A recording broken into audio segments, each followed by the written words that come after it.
The neon lights of Port Horizon cast long shadows across Nathan Reed's cargo bay as he finished his pre-flight checks.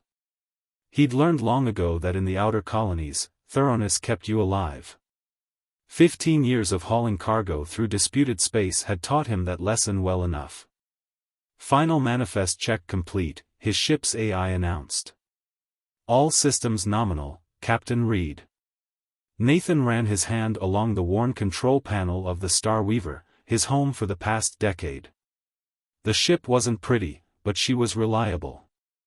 In these days of corporate expansion and territorial disputes, reliability meant everything. The loading dock's warning klaxon pierced the evening air. Nathan glanced at his security feed, expecting to see the usual dock workers. Instead, a solitary figure stood at his cargo bay entrance, wrapped in an iridescent cloak that seemed to shift colors in the artificial light. Departure in 20 minutes, he muttered to himself, debating whether to ignore the visitor. But something about their stance, the way they held themselves against the chill recycled air, sparked his curiosity. He activated the external comm bays closed. "We're prepping for departure."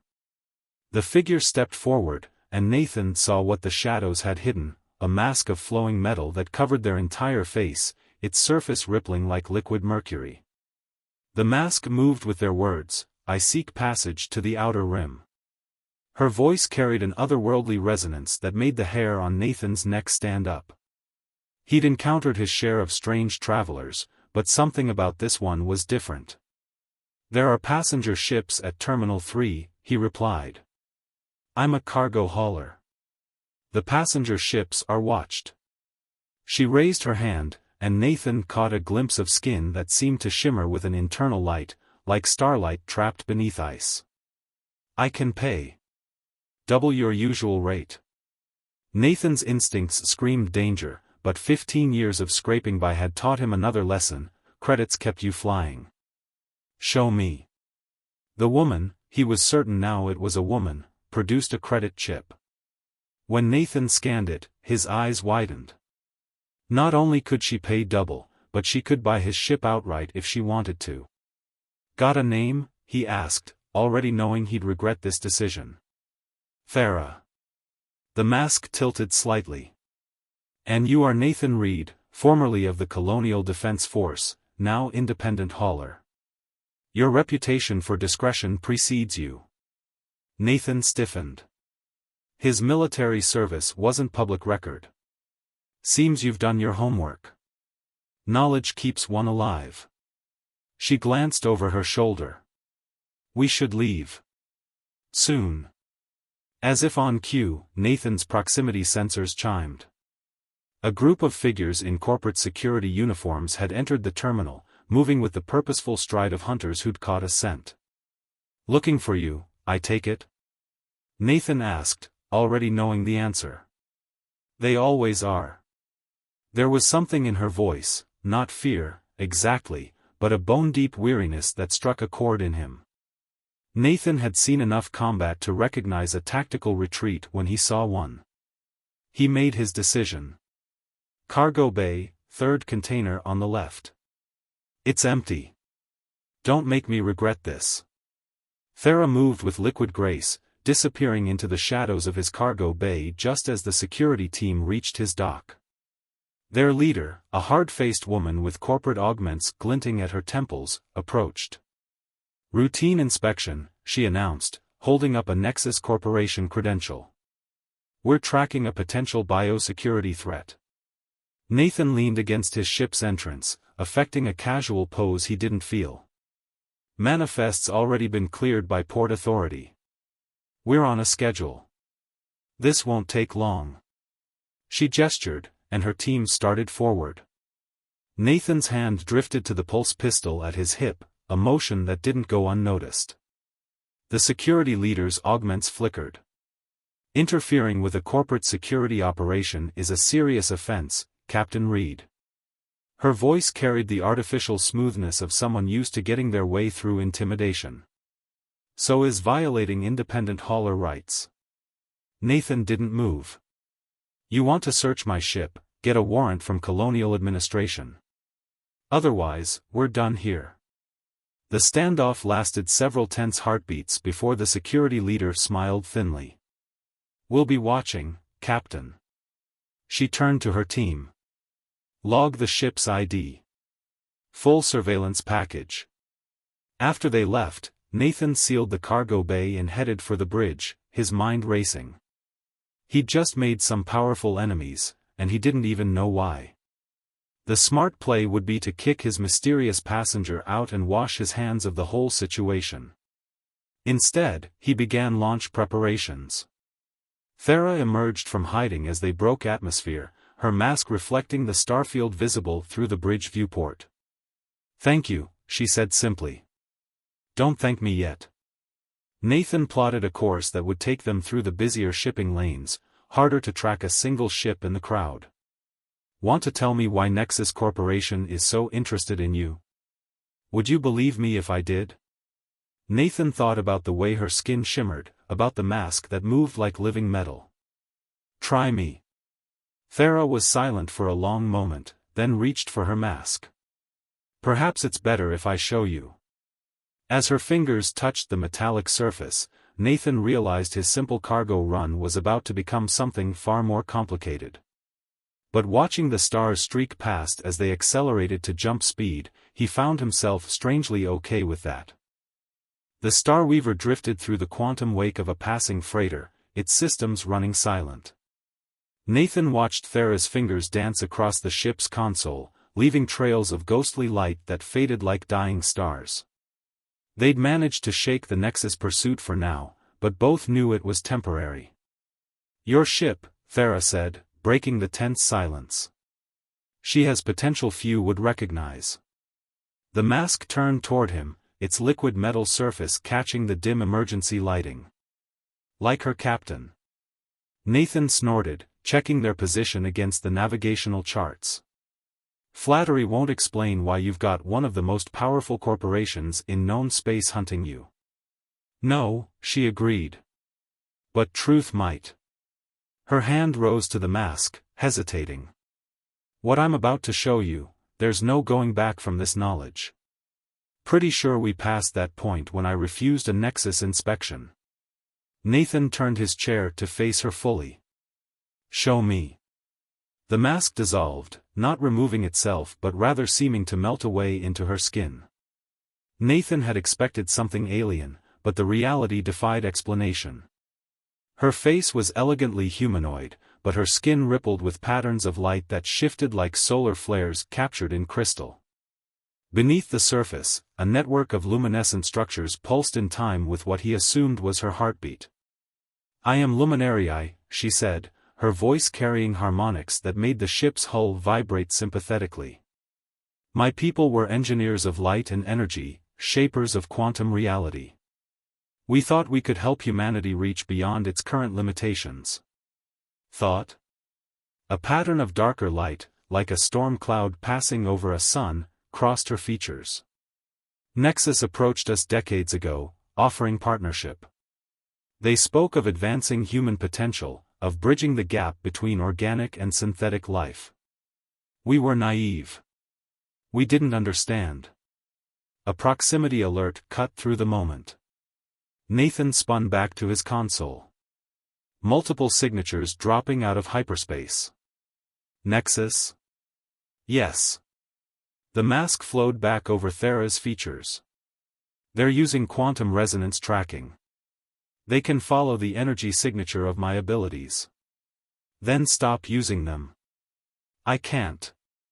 She placed her hand on the console again, and Nathan felt the ship's systems surge with power. "My abilities are part of what I am." Like asking a human to stop producing body heat. New displays sparkled to life across the bridge, showing systems Nathan hadn't even known his ship possessed. "What are you doing to my ship?" "Awakening her potential. Your Starweaver was built with salvaged Luminarii tech, probably stripped from one of our derelict vessels. Most of her advanced systems have lain dormant, waiting for the right kind of energy to activate them." Through the viewport, Nathan watched 3 Nexus cruisers emerge from hyperspace, their weapon systems already charging. Don't suppose those dormant systems include better weapons? Better. Thera's mask rippled with what might have been a smile. They include a way to show you how my people truly flew. The ship's controls transformed under Nathan's hands, becoming more responsive, almost organic. He felt rather than saw the cruiser's positions, as if the Starweaver's sensors had become extensions of his own nervous system.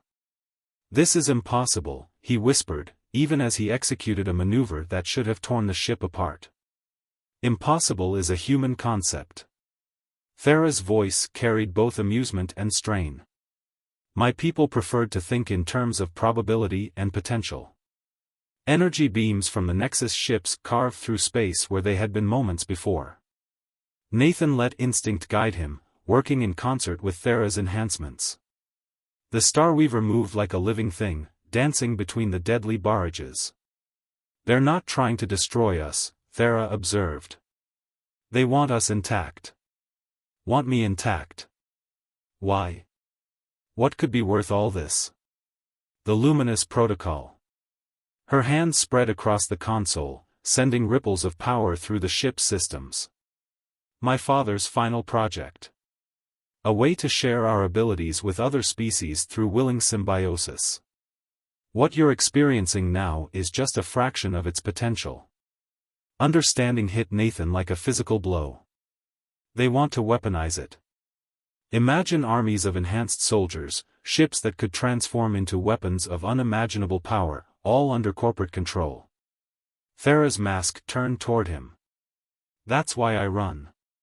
Why I hide. The protocol was meant to bridge worlds, to elevate all species. In Nexus's hands. A direct hit rocked the ship. Warning lights flashed as the enhanced shields struggled to compensate. Nathan saw more Nexus ships emerging from hyperspace, boxing them in. We need options, he growled, pushing the Starweaver's engines to their limit. There's one place we might go. Thera's voice held hesitation. A sanctuary my father prepared, hidden in the quantum foam between realities. But reaching it requires trust. Complete trust. Nathan looked at her, this impossible being who had transformed his simple life into something out of legend. What do you need? Your permission to fully activate the protocol. To share not just my abilities, but my essence with you and your ship. We would become connected. Another blast rocked the ship. Through the viewport, Nathan saw the Nexus vessels moving to surround them, their trap nearly complete. He thought about his life before this moment, the lonely runs between colonies, the weight of his past, the emptiness of his future. Do it. Thera's mask dissolved completely, and her light filled the bridge. As Nathan felt her consciousness merge with his own, as the Starweaver's systems sang with newfound power, he realized that his life as a simple cargo hauler had ended the moment she stepped aboard. And he couldn't bring himself to regret it. Reality twisted around the Starweaver like a kaleidoscope shattering in reverse. Nathan had never experienced anything like it. The ship wasn't just traveling through space, it was moving between the fabric of existence itself. Through his newfound connection with Thera, he could feel the immense energy she was channeling, burning through her like starfire. Hold on, she whispered, her voice echoing both in his ears and his mind. Breaking through quantum barriers isn't exactly gentle. The universe seemed to hiccup, and suddenly they were somewhere else. Or perhaps nowhere else. The viewport showed no stars, no planets, just an endless aurora of shifting colors that shouldn't exist in normal space. Welcome to the void between, Thera said, her mask reforming as she slumped in exhaustion. My father's final sanctuary. Nathan's enhanced senses, courtesy of the luminous protocol, detected massive structures floating in the impossible space around them. Ancient vessels and stations, their designs unlike anything he'd ever seen, drifted in perfect preservation. A graveyard, he breathed. A museum, Thera corrected. The last repository of my people's greatest achievements. And their greatest mistakes. She guided the Star Weaver toward what appeared to be a docking ring extending from a massive crystalline structure. Father believed that some knowledge was too dangerous to be lost, but too dangerous to be found easily.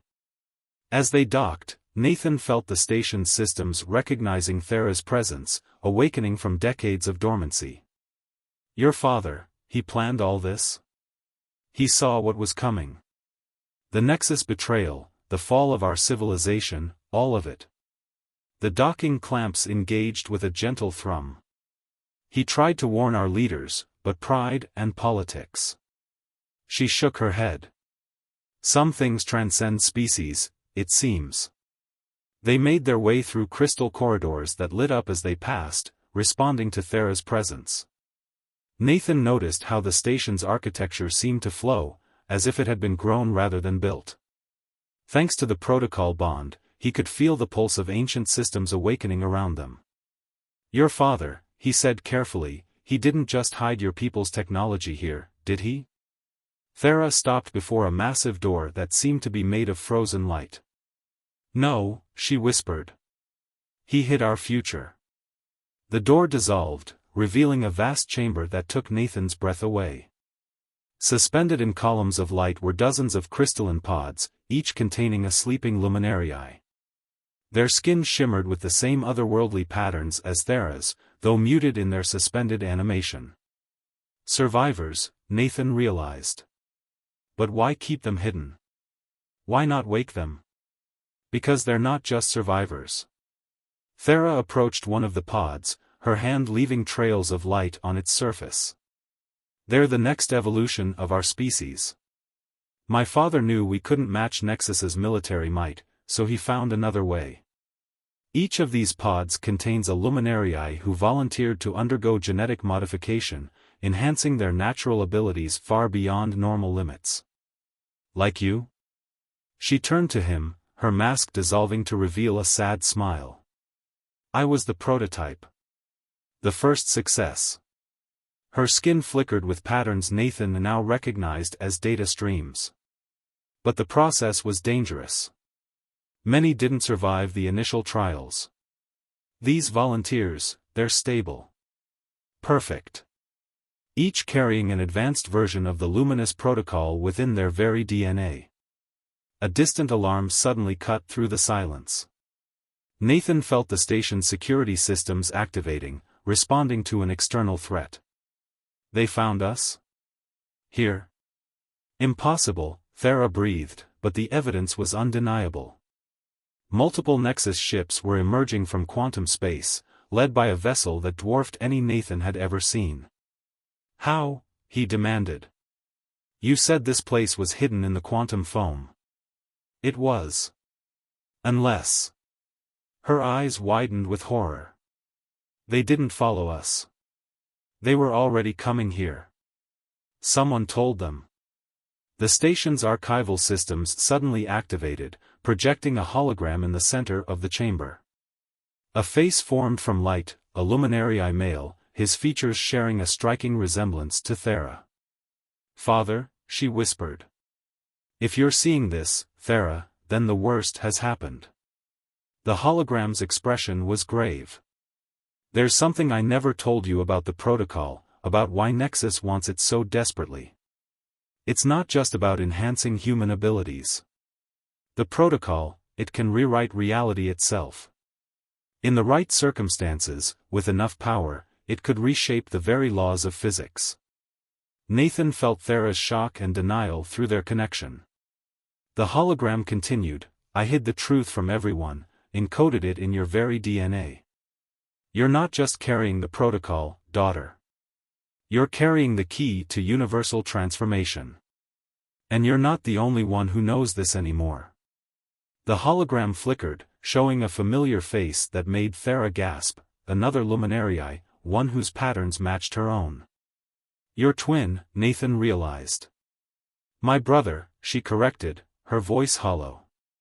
Who I thought died in the Nexus attacks. She turned to Nathan, her eyes glowing with desperate intensity. We have to wake them. She gestured to the pods. All of them. Now. Can we even do that? We have to try. Her hands were already moving, interfacing with the station systems. Because if Nexus has my brother, if they've forced him to unlock his portion of the protocol. She met Nathan's gaze. Then this isn't just about weapons or corporate power anymore. This is about who gets to write the rules of reality itself. Through the station's sensors, Nathan watched as more Nexus ships emerged from quantum space. Leading them was a vessel that seemed to bend light around it, its hull covered in patterns that matched Thera's own. The war for reality itself had begun. The sanctuary's crystal walls pulsed with warning lights as Nathan and Thera raced to activate the stasis pods. Through their protocol bond, Nathan felt her desperate focus, her fear for the sleeping luminarii who floated in their crystalline chambers. Nexus ships breaching the outer defensive grid, Nathan reported, his enhanced senses tracking multiple penetration points. That vessel your brother's on, it's not just breaking through the barriers, it's unwriting them. Darius, Thera whispered, her hands moving in intricate patterns over the pod controls. My twin, my other half. What have they done to you? The massive ship at the head of the Nexus fleet seemed to phase through space itself, its hull writhing with patterns that hurt Nathan's eyes to look at. Through the station's sensors, he could see it was fundamentally different from other Nexus vessels, less a ship than a tear in reality given physical form. The pods are starting to respond, Thera said, her voice strained. But the revival sequence takes time. Time we don't. A violent tremor shook the sanctuary. Nathan stumbled, catching himself against one of the pods. The sleeping luminarii inside shifted slightly, their skin beginning to pulse with weak light. They're inside, Nathan said unnecessarily. Through their connection, he could feel Thera's pain at what her brother had become. We need options. There's one. Thera's mask dissolved, her face set in grim determination. The protocol wasn't meant to be divided. When Darius and I were born, it split between us, two halves of the same key. That's why Nexus couldn't fully unlock its power, even with him. And if you reunite? Either we complete the protocol together, or... She couldn't finish the thought, but through their bond, Nathan felt the alternative, catastrophic quantum collapse as two versions of reality tried to assert dominance. The sanctuary's main doors dissolved in a shower of crystalline shards. Through the opening stepped a figure that could have been Thera's mirror image, if mirrors showed corrupted reflections. Darius's skin crawled with black light, his patterns jagged and wrong. Where Thera's power felt like starlight, his radiated the cold of dying suns. Sister. His voice carried harmonics that made Nathan's teeth ache. You've led us on quite a chase. Behind him came Nexus troops in powered armor that seemed to bend light around it, clearly enhanced by corrupted luminarii tech. But it was the woman who stepped up beside Darius that made Thera gasp. Director Vale, she breathed. The Nexus director smiled, her augments glowing with an inner light that matched Darius's patterns. Your father was brilliant, Thera. But he never understood humanity's true potential. We're not meant to just exist in reality, we're meant to shape it. By force? Thera's voice carried equal parts anger and sorrow. By destroying everything our people built? By ascending. Darius raised his hand, dark energy coursing around him. Join us, sister. Complete the protocol. Help us rewrite the laws that chain all species to this limited existence. Nathan felt Thera's temptation through their bond, not to join Nexus, but to reconnect with her twin, to be whole again. The power of their severed connection called to her like gravity. The sleeping ones, Nathan murmured, letting his thoughts flow through their link. They're not just survivors, are they? They're fail-safes. Yes, Thera replied silently. If the protocol ever fell into the wrong hands, they're engineered to contain it. To stop it. Permanently. By killing you both? By saving everyone else. The stasis pods continued their revival sequence, the sleeping luminariae slowly stirring. Darius noticed the awakening chambers and snarled, dark energy gathering around him. Enough! His power lashed out, shattering several empty pods. The time for hiding is over. The protocol will be completed. Nathan felt Thera's decision crystallize through their bond. She squeezed his hand once, then stepped forward to face her brother. "You're right," she said softly. "It will be." Before anyone could react, she released a pulse of pure energy that rippled through the chamber. The stasis pods responded, their revival sequences accelerating. But more than that, Nathan felt Thera's power surge through their protocol link, changing him in ways he couldn't understand. "What are you doing?" Darius demanded, his corruption-tainted power flaring in response. What father knew might be necessary. Thera's skin blazed with light. "I'm not completing the protocol with you, brother. I'm sharing it with them." She gestured to Nathan and the awakening luminariae. "All of them." Director Vale's augmented eyes widened. "Stop her." But it was too late. Nathan felt Thera's essence flowing into him, into the others, dividing and multiplying the protocol's power. He understood now, it was never meant to be split between two beings. It was meant to be shared among many, its reality-shaping power distributed to prevent any one entity from wielding it alone. Darius screamed in rage and fear as his corrupted half of the protocol began to resonate with Thera's actions. The laws of physics around them began to fluctuate as two versions of reality clashed. The final confrontation for the future of existence itself had begun, and Nathan realized that Thera had known all along it would end this way, not with a reunion, but with a choice between solidarity and solitary power. And she had chosen to trust in connection over control. The sanctuary trembled as reality itself buckled under the clash of powers. Nathan felt the expanded protocol burning through his consciousness, transforming his understanding of existence. Around him, the awakened luminariae rose from their pods, their light joining with Thera's distributed power in a network of pure energy. Darius staggered, his corrupted half of the protocol resonating chaotically with the shared power. "What have you done?" he snarled at his sister, dark energy crackling around him. "You've weakened it, scattered it like stardust." "No," Thera replied, her voice carrying the harmonics of all those now connected through her gift. "I've restored it to what it was always meant to be. Not a weapon, not a key to power, but a bridge between all living things." Director Vale raised her augmented arm, energy weapons deploying from her enhanced form. "You think sharing your power with these primitives will stop us? Nexus doesn't just want to control reality, we want to ascend beyond it." The director fired, but her energy bolts dissipated against a shield formed by the combined power of the awakened luminariae. Nathan stepped forward to stand beside Thera, feeling the truth of existence flowing through their expanded connection.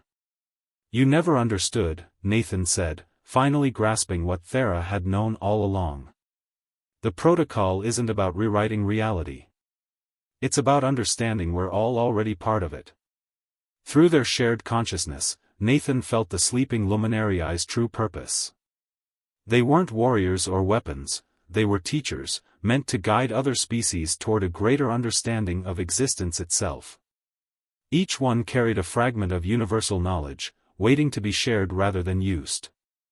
Darius screamed in frustration, his corrupted power lashing out wildly.